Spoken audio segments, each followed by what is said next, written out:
ನಾವು diet control ಮಾಡಬೇಕು ಅಂತ ಹೇಳಿದ್ರೆ ಮೊದಲನೇದಾಗಿ ಒಂದೊತ್ತಿಂದ ಊಟ ಬಿಡ್ಲಿಕ್ಕಾಗುತ್ತಾ ಅಂತ ನೋಡ್ಬೇಕಂದ್ರೆ ಇಂಟರ್ಮೀಡಿಯೇಟ್ ಫಾಸ್ಟಿಂಗ್ ಅಂತ ಹೇಳ್ತೀವಿ. ಬೆಳಗ್ಗೆ 10 ಗಂಟೆಗೆ ಒಂದು ತಿಂಡಿ ತಿಂದು ಸಂಜೆ 6 ಗಂಟೆಗೆ ಒಂದು ಊಟ ಮಾಡಿದ್ರೆ ಮತ್ತೆ ಬೆಳಗ್ಗೆ ನಾವು ನೆಕ್ಸ್ಟ್ ಮಾರ್ನಿಂಗ್ 10 ಗಂಟೆಗೆ ನಾವು ತಿಂಡಿ ತಿನ್ಬೇಕು. ಅವಾಗ ಒಂದು 16 ಅವರ್ಸ್ ಫಾಸ್ಟಿಂಗ್ ಕೊಟ್ರೆ ಅವಾಗ ನಮ್ಮ ಬಾಡಿಯಲ್ಲಿ ಇರತಕ್ಕಂಥ ಫ್ಯಾಟು ಮತ್ತೆ ಬೇರೆ ಅಂಶಗಳು ಕರಗ್ತಾ ಬರ್ತಾ ಹೋಗುತ್ತೆ.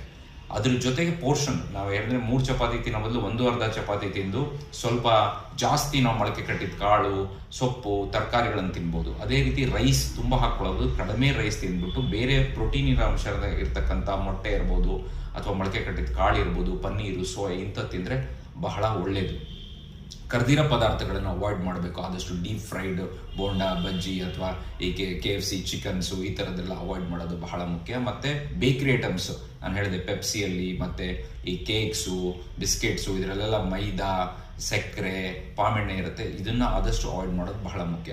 ಈ ಫಾರ್ ಎಕ್ಸಾಂಪಲ್ ನೀವು ಒಂದು ಮೈಸೂರು ಪಾಕ್ ತಿಂದರೆ ಅದನ್ನು ಕರಗಿಸ್ಬೇಕು ಅಂದರೆ ಬ್ರಿಸ್ಕ್ ವಾಕಿಂಗ್ 45 ನಿಮಿಷ ಮಾಡಬೇಕು, ಅಷ್ಟು ಕ್ಯಾಲರಿ ಬೇಕಾಗುತ್ತೆ. ಸೊ ನಾವು ಯೂಶಲಿ ವಾಕಿಂಗಲ್ಲಿ ಏನಾಗುತ್ತೆ ಅಂದರೆ 150ರಿಂದ 400 ಕ್ಯಾಲೋರಿ ಕರಗಿಸ್ಬೋದು 1 ಗಂಟೆಗೆ.